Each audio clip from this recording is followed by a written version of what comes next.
Like he clearly does it because that's just how he hears things, and people like what he does here, right? That's what sounds good to him. Exactly. So it was like a lot of education on that side of like listening to a lot of music, a lot of like things that were happening now in the trends to like inform myself, and then grab the stuff that I had recorded or that I had worked on and be like, okay, how do I make this sound like that? Right. Reference, like taking a song as a reference and kind of reverse engineering how that sound took place. Yeah. Yeah. I feel like that's like the secret, right, of engineering or producing or mixing, is like having a vision and then using the tools you have to get to that vision. So, I want the snare drum to sound like this. How do I take it from where it is to there? Absolutely. And that's literally just like the practice of, like you said, just doing it. Yeah. Many times. Yeah. So are you mixing for Esperanza? Is that what was your work like with Esperanza? Yeah, I've done 4 albums with her by now. And I record and mix her albums, and I actually started going on tour with her because I was doing everything. So you started doing like front of house for her? Yeah, because at some point when we did, I think it was when we did 12 Little Spells, which is the previous album, she wanted to record the whole tour, and she invited me to record it, and then she knew that I had done front of house, so it just kind of made sense for me to do both things.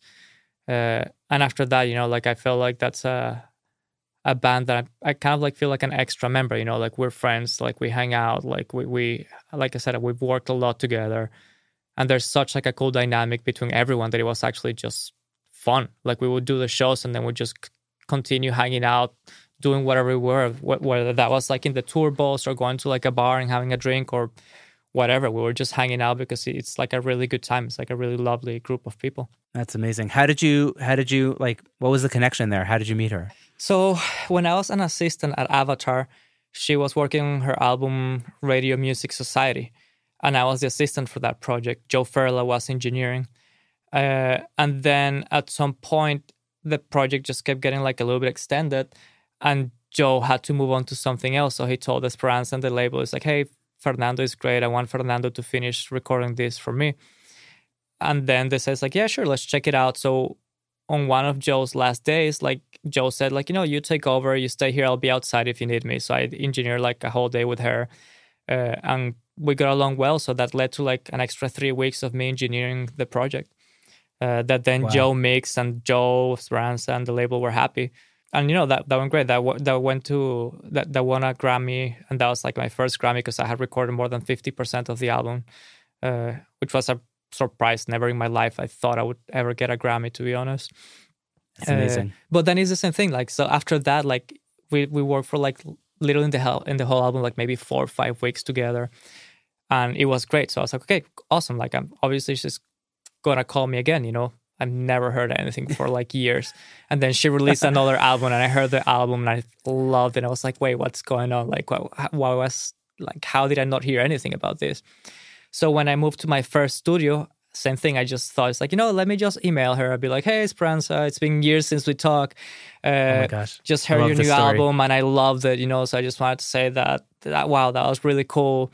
By the way, now I have a little studio in Brooklyn, so if you ever need anything, I would absolutely love to keep working with you. I really enjoyed working with you before. And she was in my studio a week later. She had to do like a score for like a little film, and she came over, and I remember that time she started playing bass, and she was just like, I just can't stop playing. I just love how it sounds on my headphones. And it just kept going, like after that, I've done everything with her. Dude, that's an amazing story. And she's, like you said, like I love working with developing artists, not top 40, but she's like one of these artists that's like so unique and so like renowned, even though she's not like a massive artist, but those who know, you know what I mean? Well, and she's like true artist. Like, exactly, it doesn't matter how many albums I've done with her. Like, whenever I show up to like a studio for the next thing that we're doing, I'm just like, all right, I have no idea what I'm walking into. Because we've done, in these last 4 albums, everything has been so different.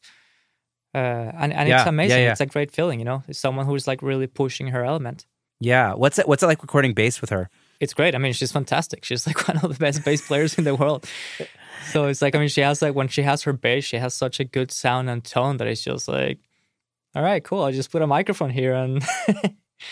That's it. Just mic it, one mic and done. Yeah, I mean, I'm not saying that, but yeah, it's just like, I mean, it starts out there, someone who has like great fingers and great feel and great instrument is like more than half the battle. Yeah, that's amazing. Well, speaking of your sound, like speaking, I guess also of bass, like I just noticed that the low end in your mixes are so good. Thank you. The tracks I checked out before we jumped on the call.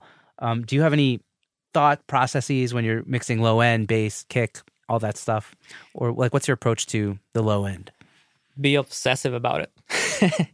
I literally, Right. I don't know. Like, I mean, like I said, mixing to me is still like something that I'll come in, I'll be like, I killed it today. And some more times I'll be like, I just have to focus on recording. Like, I'm just not as good as many other people. Like, should let other people do this, But I think it's that element of like never feeling comfortable that has allowed me to like keep growing, right?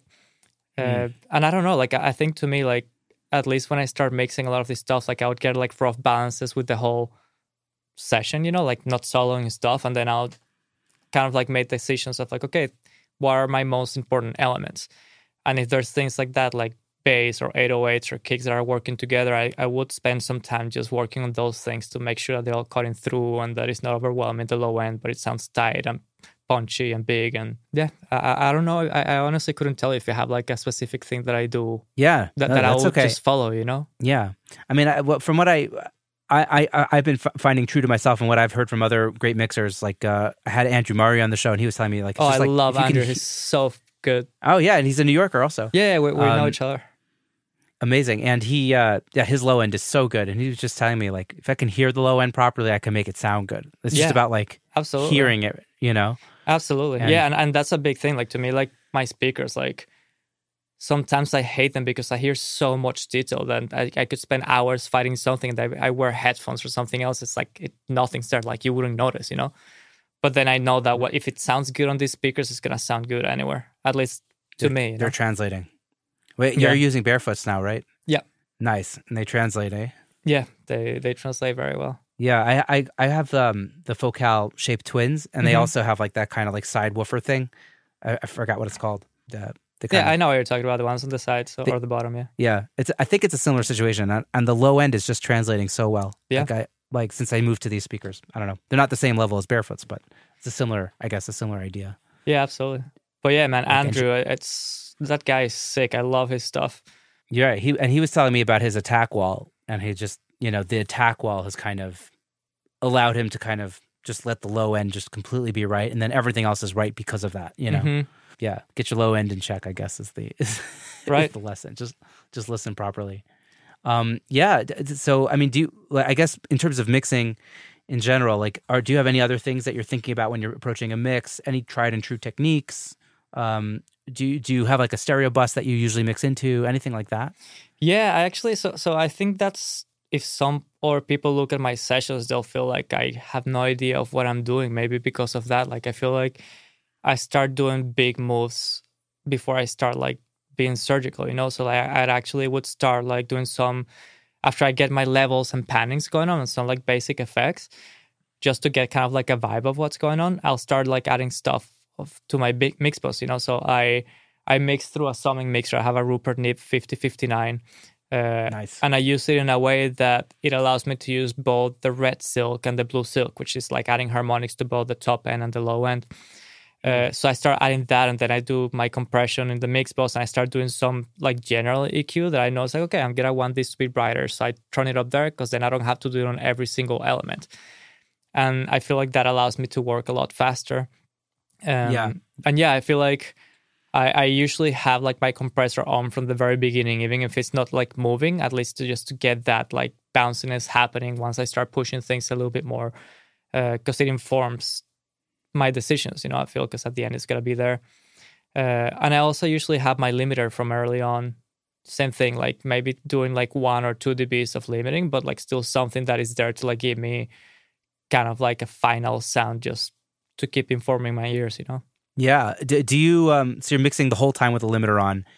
Do you print at the end with the limiter before you send off to mastering, or is that something that you get rid of at the very end? I do 2 versions. Like most of the time when I'm sending it to the artist for approval, I will send it with limiting because I'm mixing it through it, and that's like my final mix. And I'm not compressing or limiting as much as a mastering engineer would do. It's just to kind of like give it that final touch and make it a little bit louder. But before I Yeah. send it to mastering, I would send the mastering engineer that version, and I would print one without the limiter and be like, hey, this is what we were listening to. This is what's been approved. You can feel free to like work on this. I still print at a level that they had headroom to like do their own thing. But also I'll give them the freedom that if they want to just do the limiting side entirely on their own, like there's this OR mix without the limiter. You can use my thing as a reference to know what we were listening to and what we liked.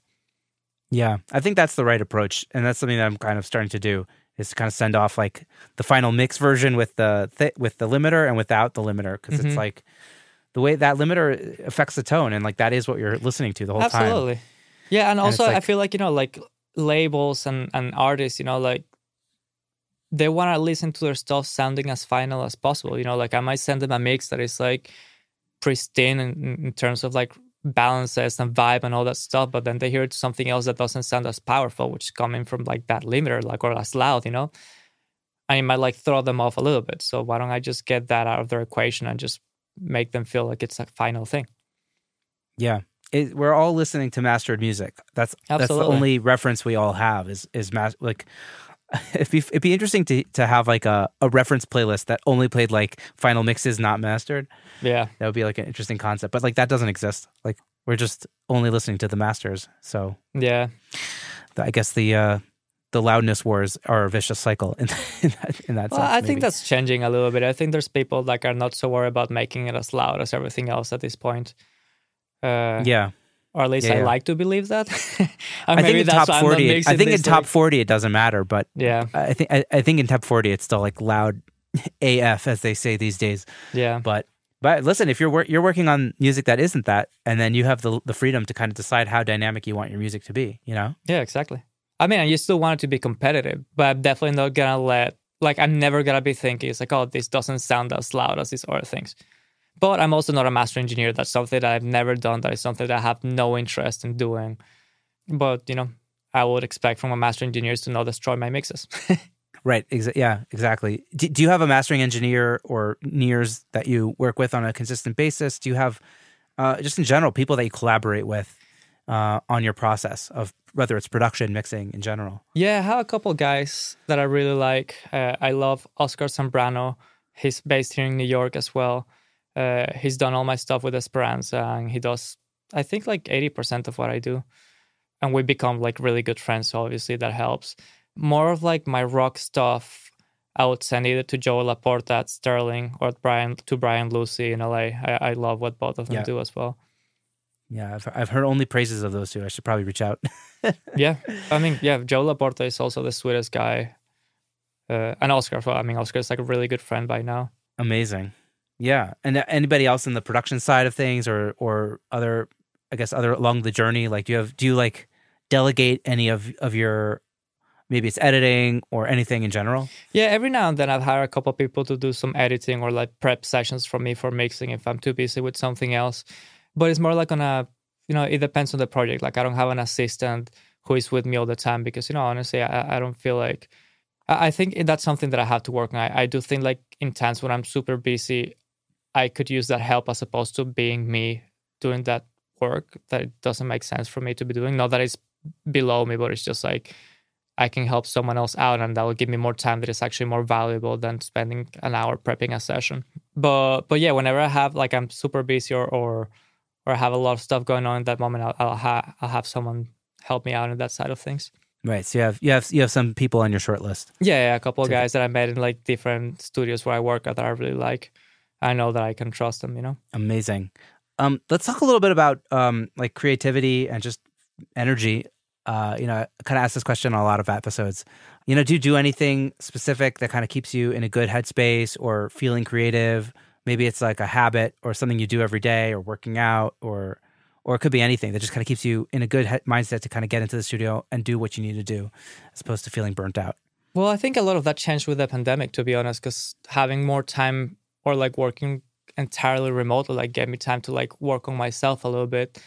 I did yoga for like 11 years straight, and that was like, it made me like a different person, and even though I don't practice every day, that's still like the philosophy still works with me every day. And now with the pandemic that I had more time, I actually started working out. It's something that I do like 5 times a week and I love it. But yeah, other than that, I've also run into the routine lately that I get to my studio, and before I start working, I'll grab a book that I'm reading. I'll just read like a chapter of the book just to